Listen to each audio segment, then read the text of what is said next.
Welcome back for a Wednesday evening. Hello, everyone. I hope you've had a great week and are in the middle of a great week. You are at the Concealer Chronicles, the weekly live stream show, also built off a Facebook group. And basically, we are circulating around stories about women in charge. Now, you might ask what that means. I'm talking about women who are in charge of anything. You've had to be the boss of anything, and I don't mean companies. I just mean that something that you have experience at or that you're well-versed in, or you could call yourself, yeah, I'm knowledgeable, I'm authoritative, I know what I'm talking about. And pretty much we're covering any topic that women in charge can speak to.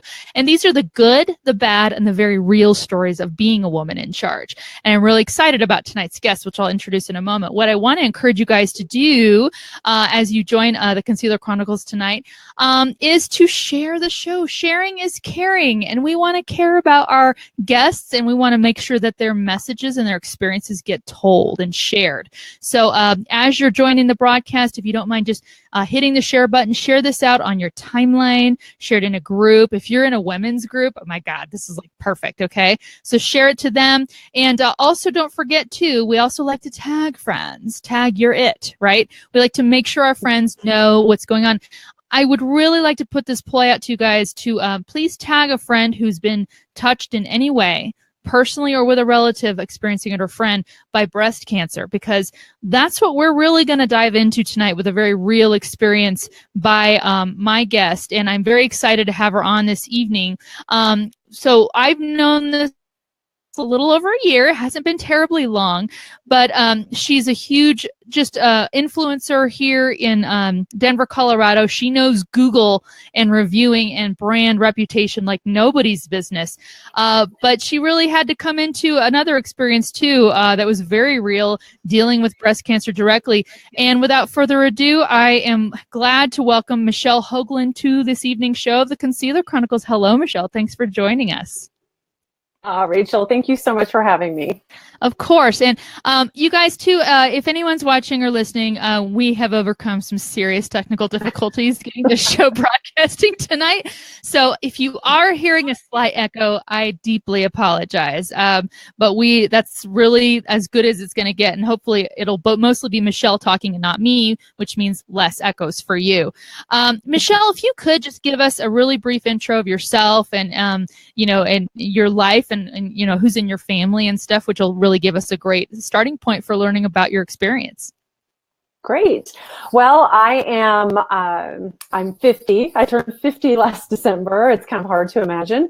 I always pictured 50 being so old and decrepit, but I really don't feel that way. I am married and a business partner with my husband in our business, Top Hat Creative Marketing. I have a son who's a sophomore at the Colorado School of Mines and a daughter who's a senior in high school this year. And I am my family is everything to me. They are my three whys of why I do everything, why I run my business, why I, try to be as strong as I can possibly be and be a good role model. And also just a good person that volunteers her time and gives back to the community. That's always been hugely important to me. Well, that's awesome. Thank you for sharing that. And that does give us a great insight into a little bit of what we're about to embark on here is the story that you have to share about breast cancer. And with us, I think we just hit the anniversary, which became a reality for you. Can you share that experience of learning that breast cancer had and that this was going to be a new thing to deal with? Yes, it was. Well, first of all, I was getting regular mammograms once a year, and about a year and a half ago, I was in visiting my gynecologist, and she said, "When was the last time you had a mammogram?" I'm showing 2 years. And I said, we've been busy. We've been remodeling our house, this and that. Cancer doesn't run in my family. I'll get to it. And she's like, well, I really want you to go. I want you to make an appointment or I'm going to drive you, basically, is what she said. So I made the appointment and I got the call back that they wanted me to come in and do a second mammogram. Now, for a lot of women, this is normal. I had very dense breast tissue. So a lot of times this wouldn't give an accurate reading. So getting that second call was never a big deal. Then I got the third call that they didn't like what they saw. So they wanted me to come in for an advanced mammogram. I did that. They didn't like the way that looked. So I ended up having to go in for a sonogram and another mammogram. And the radiologist actually had me wait while he read the images and then came in and said, okay, here's the thing. It's probably nothing. But since we didn't notice this on your mammograms 2 years ago, we would really like to do a biopsy. And there were two areas that they were a little concerned about. So they said, you know, we'd probably have to do a double biopsy. So in two different areas of the left breast. And he goes, again, it's probably nothing. I just want to err on the side of caution. So, you know, let's go ahead and get this done. So I got it done on Friday, September 9th last year, and waited through the weekend. Again, not a big deal. I wasn't really stressed out about it because there's no history in my family whatsoever of any kind of cancer. And so when I got that call at, I remember the exact time, 4:05 p.m. on Monday, September 12th, and they told me that I had invasive lobular carcinoma. So basically stage 2 breast cancer. Yeah. Wow. Yeah. Yeah. Oh, and Mia's commenting. Yeah, she remembers that phone call. In it, like, I mean, did they say it off like all those big words, which is like, or did they tell you it's stage 2? Well, they said they called and they asked how I was doing and, you know, how I was feeling after the biopsy, because the biopsy, I got to tell you, I looked like I'd been mugged, you know, it was bruised and all this and that. But, they said, you know, how are you doing and everything? And I said, I'm doing good. And they go, well, we've got some bad news. We got your results back. And they immediately told me what it was. They didn't say stage 2 right off the bat. They said, you know, in our projections, it's stage 2, but we really need to get you in to see a surgeon and get an MRI and all of that. So it was pretty amazing because I went through Sally Job, and I have to give them very high kudos for how they handled everything, because I immediately got a team. I had a patient navigator. I had all kinds of things. It was pretty amazing the way they took care of me right off the bat. So after that was a series of doctor's appointments, MRIs, blood work. I did get, it was funny because when I had the MRI, and I wanted to bring this up, and I mentioned that to you before we went live. You know, women are like, well, I don't need a mammogram because there's no history of cancer in my family, and I don't feel any lumps. Well, that's all well and good, but I didn't feel any lumps either. And when I went and had the MRI, the MRI picked up 4 tumors in my left breast. Wow. And trust me, the surgeon manhandled me. The plastic surgeon manhandled me. They didn't feel them. And the type of cancer I had, the tumors are very fluid, and they start at the milk duct and they work their way out from there back inside. So it's almost like a starburst the way it does. And so yeah, that was pretty amazing. And they also told me that it was highly likely that I had had this cancer anywhere from 5 to 10 years. So, whoa. Yes. That was an eye-opener. And that's right. And I so appreciate your sharing this, because I put this Facebook group just yesterday in a Facebook group, and haven't yet. Just type group in the comments, group, the word group, and you'll get an invitation. But I asked that yesterday because it made me think of that. I'm like, well, when's the last time anyone here had a mammogram? And fortunately, most of the answers were to the effect, you know, like, oh, I've had it 2 months ago. I'm going to call right now, you know, and you reminded me I need to, which is so great. But did see a couple who said, oh, well, I know my girls, you know, and I know.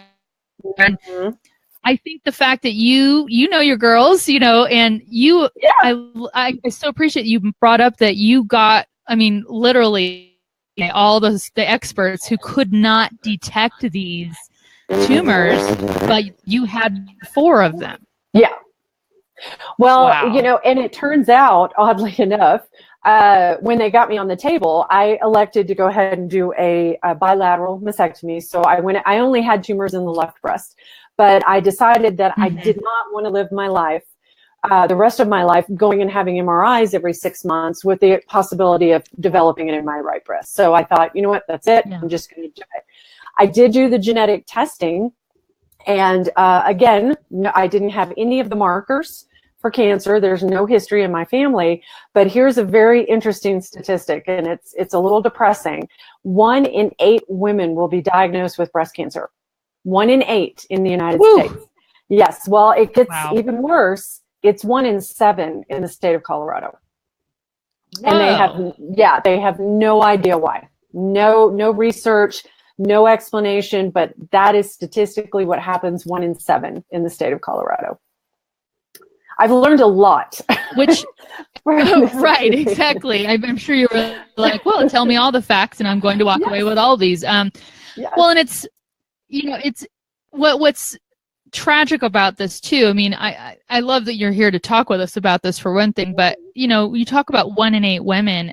I tell my children all the time, and you just don't run into anyone anymore who has not in some way been touched by cancer at all, breast cancer being one of them. But I mean, this came as a total shock to you. Would you mind sharing with us how did you emotionally react, and then I love the story of what happened after that and how you basically brought a tribe together for this. Well, I'm one of those people that just dives in and takes control of a situation if there's an emergency. Unfortunately, at the time, the phone that I had, I could only converse through speaker. So my husband and my daughter heard the nurse telling me, that I had cancer, and they both broke down. And I went into, okay, where's my calendar? Let me get into a surgeon. What do we need to do? Just plan, do it. There were no tears. There was nothing. And so for a couple of days, it was just really odd around the house. My husband and daughter were walking on pins and needles. My son, fortunately, was off at college, so he didn't find out right away. But I actually dropped my phone in the toilet 2 days after I got the message. And I had a complete and total meltdown, screaming and crying and cussing like a sailor and losing my mind. And my husband is standing there looking at me going, okay, so you get the cancer diagnosis and nothing, and you drop your phone in the toilet and you just jump on the crazy train. So it was pretty interesting. But I decided that I have so many amazing people in my life, women through work, women who are my friends, my family, things like that. And I wanted to keep everybody updated, but it's exhausting, calling people and having to tell the same story over and over again. So I created a private Facebook page, and I called it the Boob Report.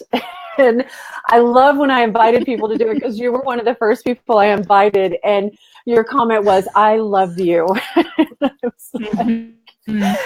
just came to me. You did something, yeah, and I love that, because you could immediately, just in that title, your approach was going to be that you were like, "Well, we are going to take care of this. We are going to tackle it. We're going to talk about it, and I'm going to."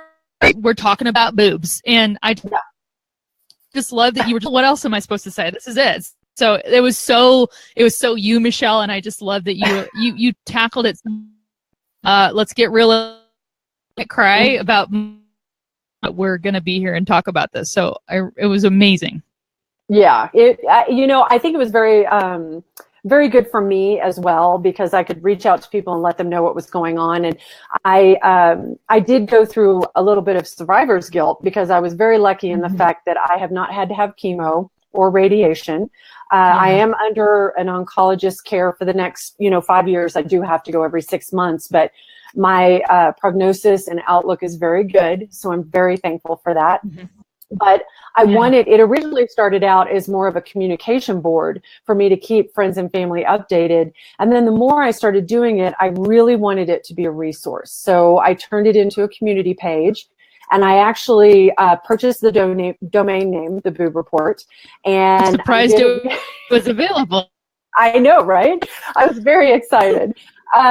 So over the next year or so, I'm really going to be building resources and building a website and just really getting some information out there. There are so many women who have gone through what I've gone through. And I think that, there needs to be a little bit of humor, blunt, honesty, brutal honesty about certain things. I will freely admit that my left boob was my favorite, so I was very depressed that was the one that had cancer in it. Oh no! I know, it was terrible, but yeah, I mean, it was one of those things where, yeah, I could, curl up in a ball and cry and oh, woe is me, but it wasn't going to change the fact that I had cancer. So why waste that time and energy on it? So yeah, so I just tried to turn it into something positive. Yeah, which it is. It's hard to think of, and what to do unless we can all speculate all we want. Yeah. What would happen if we got that diagnosis or got that bad news, or that we're in that conjecture about what. And I do. I mean, it's. I think that where you're coming from too is that it's okay if not everybody responds the way you did, and because everybody's going to have their own journey with this. But you came at it the way you wanted to. You owned it, which I really loved about that too. You're just like, well, this is how I'm going to deal with it, and you really have to do that, I think. And you were empowered to do that in spite of being given probably one of the worst pieces to forget. So, it was amazing. And I know you had the opportunity. I think you were able to share your story abroad. I mean, or like wider than just your group. You have an experience with Swedish Medical Center that you got to share this? Yes, I actually filmed a video with them that will be on their Facebook page in October. I can't say enough good things about Swedish Medical Center, the hospital. They were so amazing to me. My plastic surgeon is just, and my oncology surgeon, they were all so good to me. The nursing staff, the way they took care of my family and everyone, that was there the day of my surgery. I was more than happy to do that for them. But it was nice to tell my story. The thing for me is, and, I'm just going to get brutally honest here. I did grab the bull by the horns. That's who I am. But I did lose it. And I did end up starting therapy.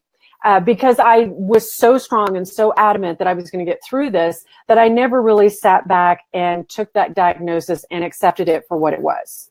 It was hard. I mean, when they got me on the table and opened me up, I ended up having 6 tumors, not 4 tumors. So there were so many things that could have gone wrong. And luckily they didn't.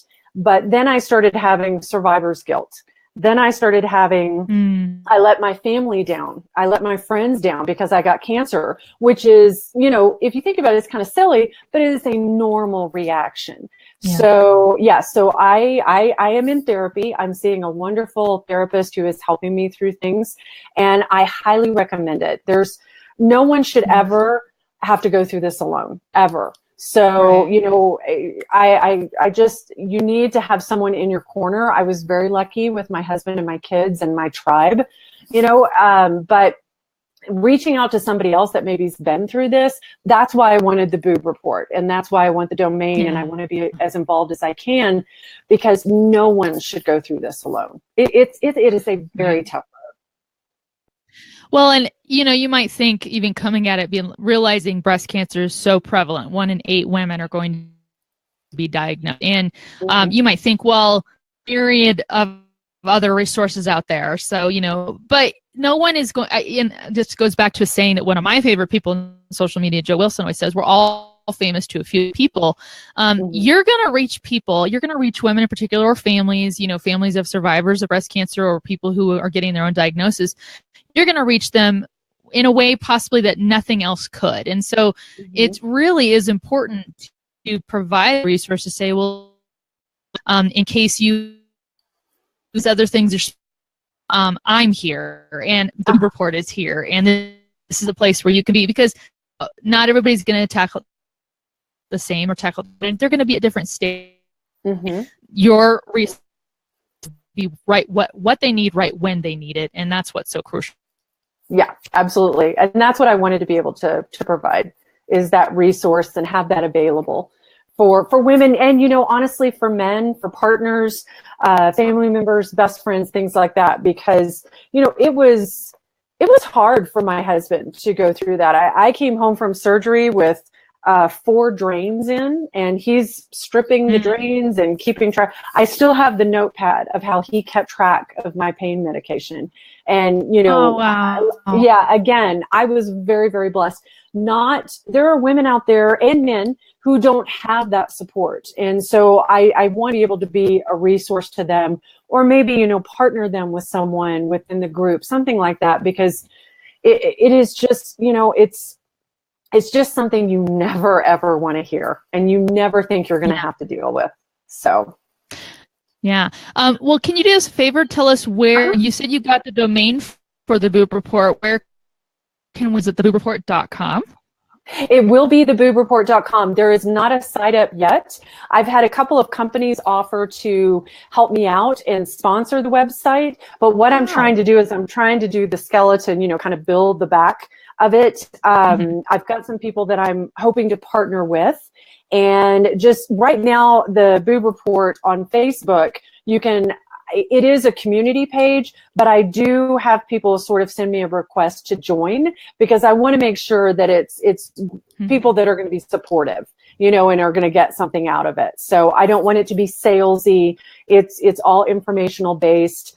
It's supportive. It is open to men and women. And then I'm going to build off of that for the website. And then eventually there will be a book. My husband and I have talked about writing a book. So yeah. Well, that's all. And my husband just came up too. So I was like eyeballing him at the door. Like, we're talking about boobs, but not in the way that you would hope. Yes. Michelle, I know you'd mentioned already, because we talked about a little offline, just about what's the one call to action if you could leave anyone with something for the show. What would you like them to know? And now's the time to let us know what you would like us to do, knowing your story now. Well, I want women to be proactive with their bodies. I want, like you were saying in the comment section earlier, somebody said, well, I know my girls. I know what's going on with my body. I did too. I felt very comfortable, and, just getting down with it. My husband loved my breasts too. And he touched them as much as I did, and he never felt anything either. So it's, you have to take control of your health. You have to be proactive and, do those self-breast examinations, get those mammograms, and just talk to people. There are certain things health-wise that can be an indicator that you do have cancer. I will throw this out there too with the statistic. Only 20% of cancer diagnosis is genetic. Only 20%. So 80% is a very big number, a very big statistic to play with. So lifestyle, diet, stress, all of those play into whether or not, you could possibly get a cancer diagnosis. And it's not always breast cancer. It can be thyroid, it can be, bone, blood. It doesn't matter. You really need to take charge and pay attention to what your body's telling you. Yeah. Well, and even then, do what is recommended. I will also endorse Sally Jobe. I remember I went there. I turned 40 almost 3 years ago. I'm almost there. And started going to get my yearly mammogram. And you feel kind of like, am I at a spa? This is amazing. They get the little robes with the little lockers, and you just feel they know their business. They know why you're there. And they know how to handle. I also will speak highly of them and say, whether it's Sally that you're getting this done, you need to get it done, and just take care of yourself. All of us would like to go along skipping tra-la-la and that we're all fully healthy, but better to know early that early diagnosis can mean the difference. Here on this video with us and you not.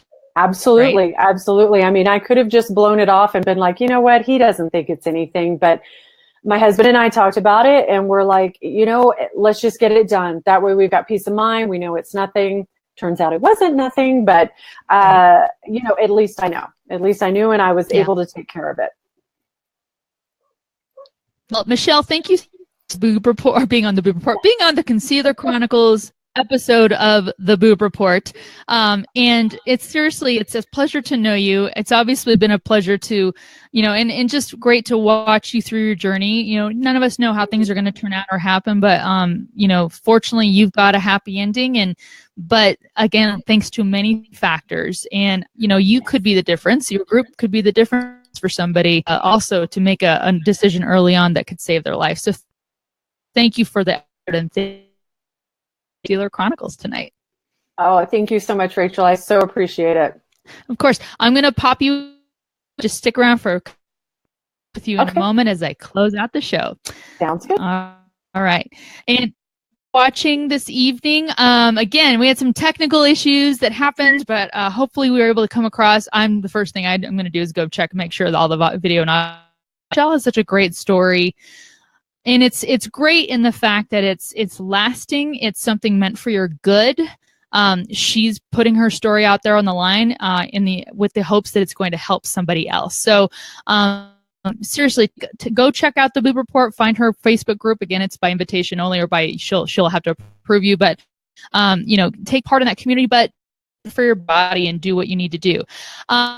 We'll be back next Wednesday for the last Wednesday of each month. Is something I know every time I mention this to other people, they're like, what? We're going to do the no makeup meetup. So next week, I believe my good friend Ann Wynn from Houston is going to be on with me. And she and I are going to take off all the makeup. I know. It's going to be fine. Take it all off. Just neck up. And just talk real about being a woman. We could talk about getting soap in our eye. We could talk about all kinds. I hope you join us next week. Remember, we're here every Wednesday night, 8 p.m. It's a little late for some people, but we're trying to catch you women. And you're right at the crucial hours of like, okay, I'm home from work. I think I can do this. And even if you're catching this on replay, these messages and these stories can still matter a ton to you. So thank you for watching. Tune in next week. Again, 9 p.m. Eastern, right here on my Facebook page, Rachel Moore, the live stream host and speaker. Yeah, the Concealer Chronicles is here. Once again, type group in your comments and you'll get an invitation to the Facebook group. It is for women or those who identify as women. That's who it's for. So there, thank you guys. And don't forget to share the somebody who needs to get that. Thank you guys. Have a great night. Talk to you next week.